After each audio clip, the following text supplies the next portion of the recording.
Well, here we are in the Concorde hangar at Heathrow. Behind me, aircraft Golf Bravo Oscar Alpha Delta, the fourth of the British Airways Concordes.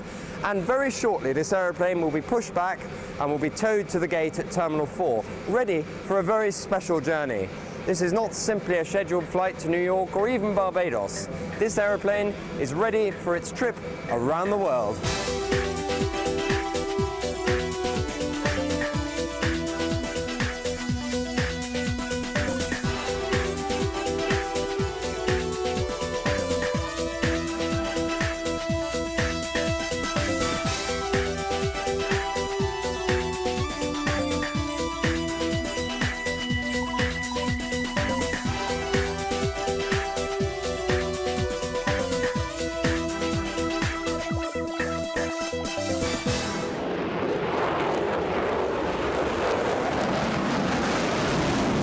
Since 1976, Concorde has flown from London and Paris to New York's John F. Kennedy Airport up to 3 times a day, plying the Atlantic Ocean in just over 3 hours at twice the speed of sound.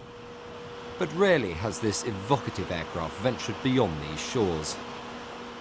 In 1999, however, history was made and speed records broken as Concorde undertook the ultimate trip, a full circumnavigation of the globe.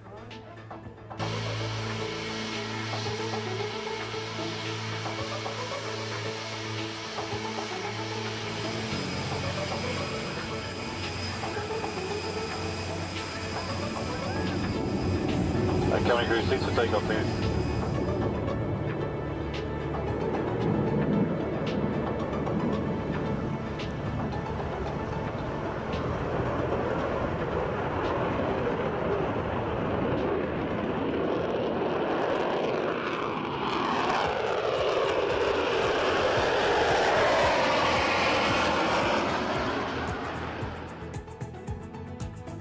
This is just the first leg of our Abercrombie and Kent Round the World tour by Concorde, flying from New York over to Vancouver. My job really is to make sure that they're informed of what's going on in the flight, take some of the load off the flight deck crew. We're going supersonic over land, which is most unusual for Concorde, and they've got to navigate very accurately to stick to the flight plan that's been agreed with the Canadian authorities. The excitement in the air was also matched on the ground as last-minute preparations took place for the imminent arrival of this rare supersonic visitor.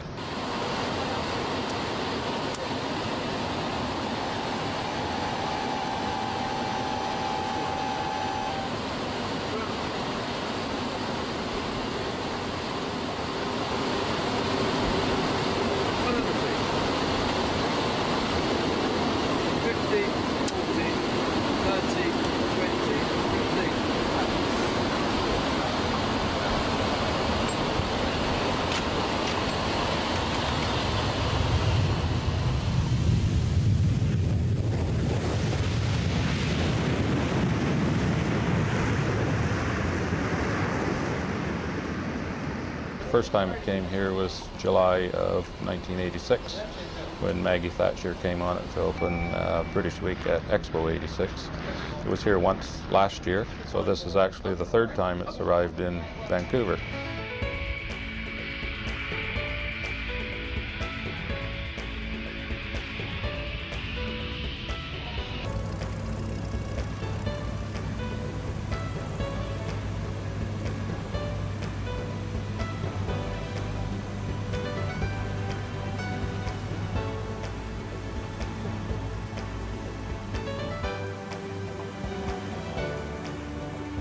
With the vast Pacific crossing still ahead, Vancouver was to prove the most strategic link on the route. This was the most westerly crewed BA outpost on the journey, and as such, successful planning at this stage was to be absolutely critical to the overall success of the entire round-the-world flight. From here on, Concorde was, for all intents and purposes, on her own.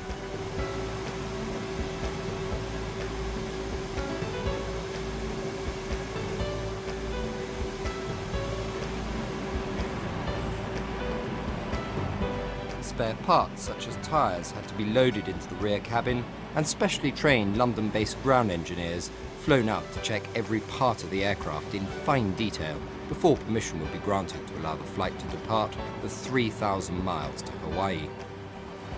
In addition, 2 highly qualified Concorde engineers travelled aboard in case of problems.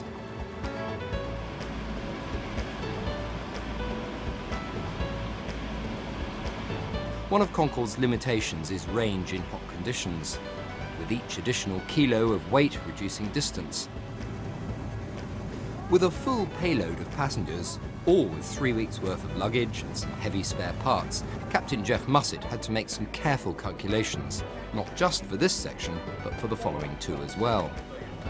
The most worrying problem for the crew and ground engineers was the second leg of the Pacific crossing from Hawaii to Fiji, which fell at the very limit of Concorde's range.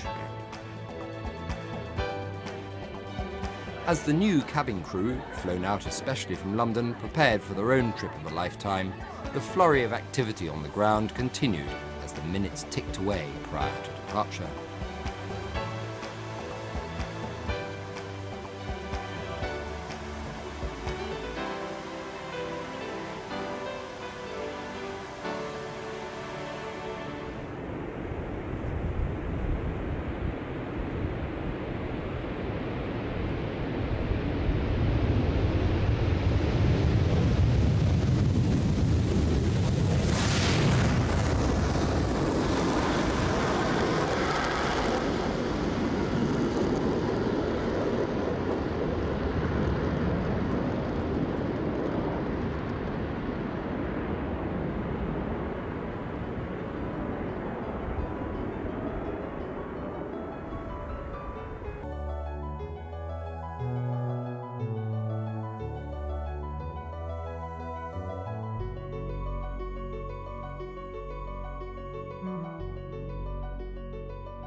With the first leg of this trans-Pacific crossing over in just over 2.5 hours, the volcanic, and it has to be said somewhat featureless island of Hawaii played host to Concorde Alpha Delta, its passengers and crew, for the next 3 days.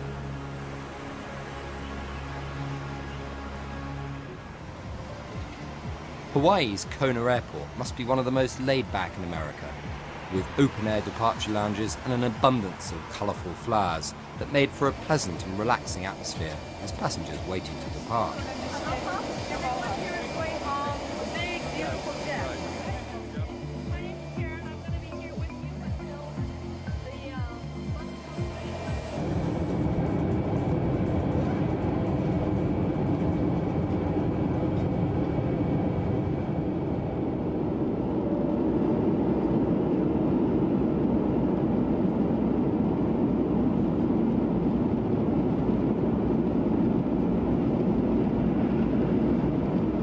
Volcanic lava surrounding the runways fast disappearing, Concorde was to head off for its longest and trickiest Pacific sector, across 3,200 miles of nothing but ocean.